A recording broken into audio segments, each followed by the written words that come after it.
आज हम सीड और सोइंग के बारे में जानेंगे।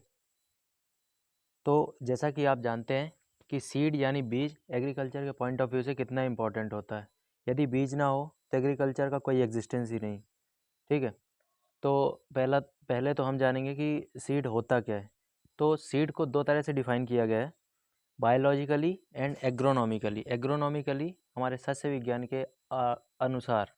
ठीक है, बायोलॉजिकली सीड क्या होता है? एक फर्टिलाइज्ड मेच्योर ओव्यूल होता है जिसके 3 पार्ट होते हैं, जो कि है embryo, seed coat and endosperm. ठीक है, मेच्योर ओव्यूल होता है, जैसे आप देख सकते हैं ये एग्जाम इसमें चित्र में, seed coat, embryo and stored food को ही एंडोस्पर्म बोलते हैं। फिर एग्रोनॉमिकली जो होता है सीड, सीड किसी प्लांट का पार्ट या कोई प्रोपाग्यूल, प्रोपाग्यूल जिसको हम प्रोपागेट करते हैं, जिसके थ्रू नया प्लांट बनाते हैं, जिससे नई क्रॉप ग्रो कराई जा सके, उसको क्या बोलेंगे? हम सीड बोलेंगे।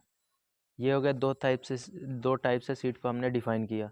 फिर उसके बाद आती है कि एग्रीकल्चर के लिए सीड ज़रूरी नहीं है, एक अच्छा सीड ज़रूरी है ताकि जर्मिनेशन हो, अच्छी क्रॉप हो, इसलिए। ठीक है, तो एक कैरेक्टरिस्टिक्स ऑफ गुड सीड जानेंगे हम, क्या विशेषताएं होती हैं एक अच्छे बीज की। ठीक है, पहला है कि वो ट्रू टू इट्स टाइप होना चाहिए, अपने जो जिन पेरेंट्स से बना है उनके जैसा एकदम सेम टू सेम होना चाहिए, उसमें कोई इतना वेरिएशन नहीं आना चाहिए, क्योंकि हमें जो एग्रीकल्चर पॉइंट ऑफ व्यू से वेराइटीज़ चाहिए होती है उनमें यूनिफॉर्मिटी सबसे बड़ा क्राइटेरिया होता है।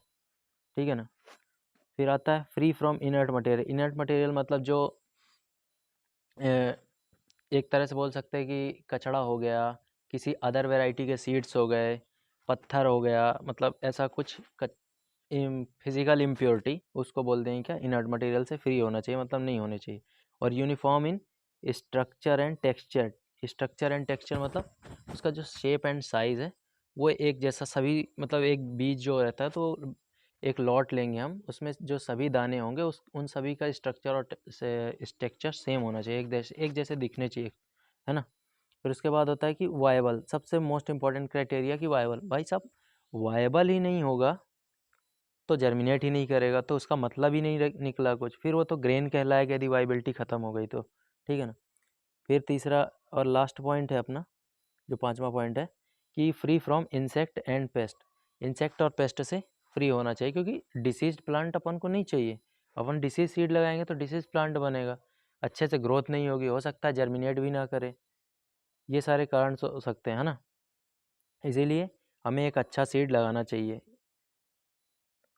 फिर नेक्स्ट है कि सीड को हम सॉइल में बोएंगे या सोइंग करेंगे तभी तो क्रॉप स्टैंड होगी, मतलब क्रॉप जर्मिनेट करेगी, ग्रोथ करेगी। ठीक है, एग्रीकल्चर में तो हमें यही इंपॉर्टेंट है। ठीक है, तो सोइंग जो है, सोइंग क्या है पहले हमें ये जानेंगे। ठीक है, तो सोइंग को कह सकते हैं हम कि एक प्रोसेस है जिसके द्वारा हम जो सीड्स होते हैं उनको प्लेस करते हैं सॉइल के अंदर, किसके लिए? क्रॉप को ग्रो कराने के लिए। ठीक है, एक प्रोसेस है जिसके द्वारा सीड्स को सोइंग करते हैं सॉइल में ताकि क्रॉप ग्रो करा सकें हम। ठीक है, अब टाइप्स ऑफ सोइंग की बात करेंगे। तो टाइप्स ऑफ सोइंग में पहला टाइप दे, मेनली 5 टाइप की सोइंग होती है। ठीक है, पहला आता है ब्रॉडकास्टिंग। ब्रॉडकास्टिंग में मैनुअली हम रैंडम स्कैटरिंग करते हैं। आपने देखा होगा कि जो किसान कुछ रहते हैं वो ऐसा हाथ से स्कैटरिंग करते हैं, फैलाते हैं सीड्स को, तो उसको क्या बोलते हैं? Random scattering of the seed, इसको क्या बोलते हैं? ब्रॉडकास्टिंग। ठीक है, छींटना एक तरह से, फैला देना। ठीक है, इसके एडवांटेज क्या है? एक तो कॉस्ट कम लगेगी और दूसरा क्या होगा? टाइम कम लगेगा। ठीक है, लेकिन जिसके एक जैसे एक सिक्के के दो पहलू होते हैं, तो इसके कुछ फ़ायदे हैं तो कुछ नुकसान भी है। नुकसान क्या है? जैसे सीड रेट बहुत ज़्यादा लग जाता है, आपको पता ही होगा ये चीज़, है ना। फिर आ जाता है यूनिफॉर्म क्रॉप स्टैंड नहीं होता, कहीं सीड ज़्यादा चले गई कहीं कम चले गए तो यूनिफॉर्म क्रॉप स्टैंड नहीं होगा, कहीं जर्मिनेशन भी नहीं हो पाता है प्रॉपरली। ठीक है, ये हो गया। फिर आ जाता है कि डिबलिंग। डिबलिंग क्या होता है? तो डिबलिंग एक सीड सोइंग की मेथड है जिसमें हम जो सीड की सोइंग करते हैं वो प्रॉपर एक स्क्वायर टाइप का मार्किंग करते हैं सॉइल के ऊपर, उसमें होल्स बना के सीड्स को प्लेस करते हैं और सॉइल के थ्रू ढक देते हैं उसको। ठीक है, तो प्लेसिंग ऑफ होल्स में सीड को प्लेस करना, made in the seed bed by dibbler, जो जिस इंस्ट्रूमेंट के थ्रू ये डिबलिंग करते हैं इसको क्या बोलते हैं, डिबलर। फिर एडवांटेज क्या होता है, एक तो plant to plant, row to row distance proper maintain रहती है, क्रॉप स्टैंड यूनिफॉर्म रहता है, सीड रेट बहुत कम लगता है, ठीक है ना। डिसएडवांटेज क्या, टाइम टेकिंग बहुत ज़्यादा है ना, लेबर इंटेंसिव, भाई सब लेबर इंटेंसिव तो होना ही है, ठीक है। फिर इसके बाद आती है लाइन सोइंग या सीड ड्रिल के थ्रू जो हम करते हैं उसे लाइन सोइंग बोलते हैं, ठीक है। और इस सीड ड्रिल के थ्रू कर सकते हैं। और seed cum fertiliser seed drill, जिसमें 2 चैम्बर्स रहते हैं सीड ड्रिल का जो बॉक्स होता है, एक तरफ उसमें सीड भरते हैं और दूसरे में फर्टिलाइज़र भरते हैं, और दोनों एक साथ साथ चलते हैं, और एक साथ सोइंग भी के समय अलग अलग डेप्थ पर फर्टिलाइज़र और सीड की सोइंग हो जाती है, ठीक है। और सीड कम फर्टिलाइज़र सीड ड्रिल, ठीक है। इसमें एक और पॉइंट ध्यान देने वाला है कि जो सीड कम लाइन सोइंग में होता है कि जो रो टू रो तो डिस्टेंस मेंटेन हो जाती है, but plant to plant distance maintain नहीं रह पाती, ये ध्यान रखना। जबकि डिबलर में row to row and plant to plant दोनों डिस्टेंस मेंटेन रहती है।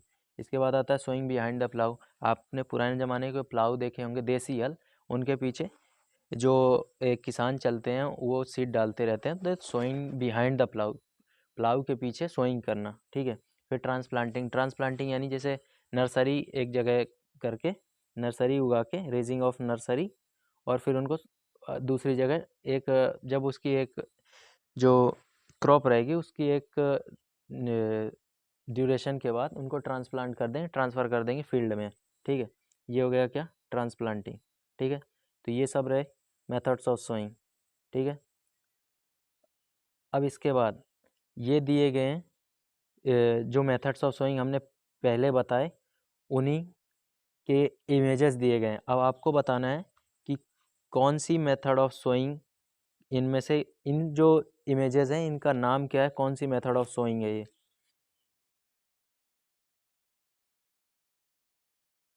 सब्सक्राइब करें हमारे चैनल को इसी प्रकार के और भी वीडियोस देखने के लिए, और इनके आंसर कमेंट करें कमेंट बॉक्स में।